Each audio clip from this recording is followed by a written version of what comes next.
Hey, what's going on, guys? So today I'm going to talk to you a little bit about shoulder health, and this is a subject that I've been pretty. I've covered a lot here on this channel. Actually, there were a lot of videos about a year or two ago that I was covering ways of saving your shoulders during the bench press, and I'm going to do that here because somebody asked me a question about it. Um, but the main problem that a lot of people have when they start lifting weights is that they get some crazy pains in their front shoulders. They also get some issues with mobility and being able to articulate their shoulders in a way that's going to allow them to express strength not only during lifting sessions but during functional things that they might have to do. Like, for example, you might have to lift yourself up in a dip, or you might have to extend your shoulder back this way. And a lot of people actually have a huge problem being able to do that and articulating their shoulder all the way through.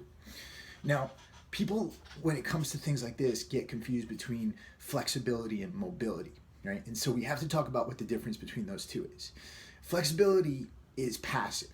So flexibility is the ability to be put into a position, right? Mobility is active. Mobility requires strength. Mobility requires the strength to articulate your joints to all the full ranges of motion. And when it comes to strength, when it comes to building muscle, when it comes to being athletic, we are looking more for mobility than we are for flexibility. So it's important that we train for mobility rather than flexibility. Stretching is great. I'm not saying not to stretch, but we need to really make sure that we're able to articulate our joints properly and that we're the ones doing it, that we're the ones actively putting our joints into that position during times of stress to ensure that we don't get an injury and that our joints are as healthy as possible. Now, one of the big things that happens, especially for new lifters, because when you're a new lifter, you become obsessed with all the presses. We like to bench press a lot. We like to do the overhead presses a lot. So you do a lot of pushing when you're a new lifter, especially if you're not being trained right, if you're not setting up your programming right. So one of the things that happens here is that these front deltoids, they become super overactive. And then they get a lot stronger than the rear deltoid, right? So the anterior becomes a lot stronger than the posterior. And what happens because of that is a lack of mobility in the shoulder joint. So we start to get all types of pain over here because this shoulder becomes super overactive and we lose the ability to raise our arms past a certain point. Scar tissue tends to build up in here, especially if you're bench pressing a lot, you're doing a lot of heavy bench presses. Sometimes even this front deltoid and the upper pec, those can actually fuse together with scar tissue if we're not working that out. So we have to think about all this, and we have to think about putting work into this area in order to maintain our strength and to grow our strength. Because if you're not working on that, eventually the pain's going to get too bad, or you're going to lose the mobility and the range of motion that you need to actually perform the exercises properly. So a few things we need to consider here. Number one, with your routine and the way you set it up, you should almost be focusing on pulling more than you should be on pushing.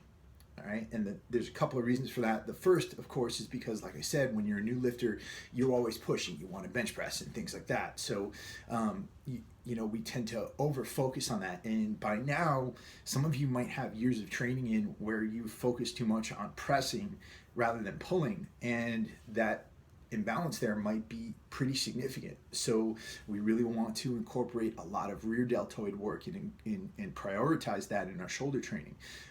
We really want to make sure that we're training things like our lats and our upper back, because those are actually very supportive in our bench press and our overhead presses. And so we want to prioritize those pulling movements, right? The other thing you need to consider is that you're always using your front shoulders. If you're sitting at a desk, you're at a computer, if you're playing a sport, if you're running a lot, if we're always thinking forward, we're hardly ever thinking back. So we really want to start to try to reverse that a little bit to balance things out. The next thing you really want to consider here are your body mechanics during your lifts. Now, when I watch new people bench press, I always see them do this. They come out, they flare out their elbows, and they bring it all the way down. that is not the way the shoulder is supposed to work during that exercise. Actually, the bench press and the overhead press are almost the same exact exercise, and the range of motion should actually be forward, right? Where your elbows are coming out to the sides, right? In a very strong position. Now think about that. In order to do this, you need mobility, right? You need to be able to externally rotate your shoulders and bring them down under stress. Same thing with the overhead press. You need to be able to externally rotate your shoulders and bring them down, right? If you're coming down on an overhead press like this, then this is putting tons of pressure over here on the joint, it's putting the joint into a very weak position. But over here, you have your rear deltoids to support, you have your lats to support. And the same thing on the bench press. If you're coming out here, there's not a lot here to keep that shoulder attached. You're putting so much stress over here on these muscles. You really want to be able to come down like this, right? And then push up. And if you look on my exercises playlist, I actually have, I think, a bench press and an overhead press video that'll teach you how to do this.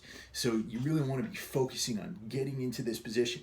So my advice would be, if you're having issues there, drop the weight, really see how you could get into those positions and start to work that form. Right? And if you're having a problem doing this, then we need to put the work in order to do it. So that means, again, dropping the weight, and really trying to work out some of the scar tissue here, which brings me to the next thing. The shoulder is an area where we have to actually try to put a lot of work as far as myofascial release goes, right?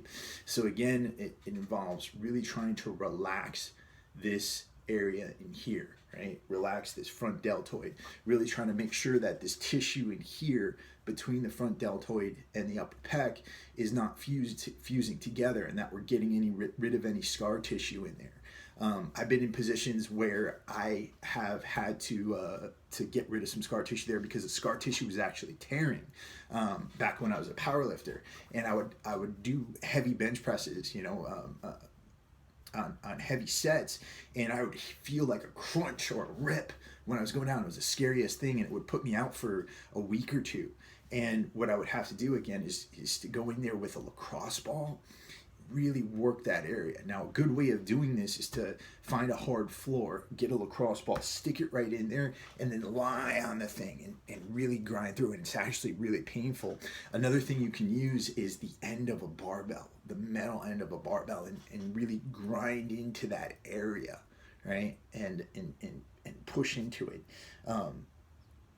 That'll get rid of some of that scar tissue. If you need deeper work than that, I highly suggest you try to go to a qualified deep tissue massage therapist who can help you out with this, somebody who knows what they're doing. I got a great guy named Andy up here. I think he's over at CrossFit Redlands. I don't know if any of you guys are in the area, but you can check him out. But yeah, you need to get rid of a lot of this. The other thing is you really need to be rolling your lats out. Right? Because your lats, if they get too knotted up in here, they can actually prevent you from going your full range of motion overhead, right? So, taking the end of a barbell and rolling your lat up on that, or a foam roller or a lacrosse ball, and really working that lat out. And of course, I'm not the preeminent mobility expert. You want to check out Kelly Starrett's Mobility WOD, or check out his book, Becoming the Supple Leopard. That is an amazing text, an amazing reference for anybody who's had any issues. If you have a specific problem with a specific body part, you can go through and actually check it out. But the point is that if you're having front shoulder issues, and if you want to save your shoulders, we really need to be focusing on mobility rather than passive flexibility. We really need to be focusing on the position we're able to put our shoulders in during those stressful lifts. And we need to constantly be working on it. And we need to be working on that as much as anything else we're working on, because it adds into our strength. And anything that takes away from our strength is going to inhibit our progress. So that's that. I hope you guys are having an amazing weekend, and I will talk to you all soon.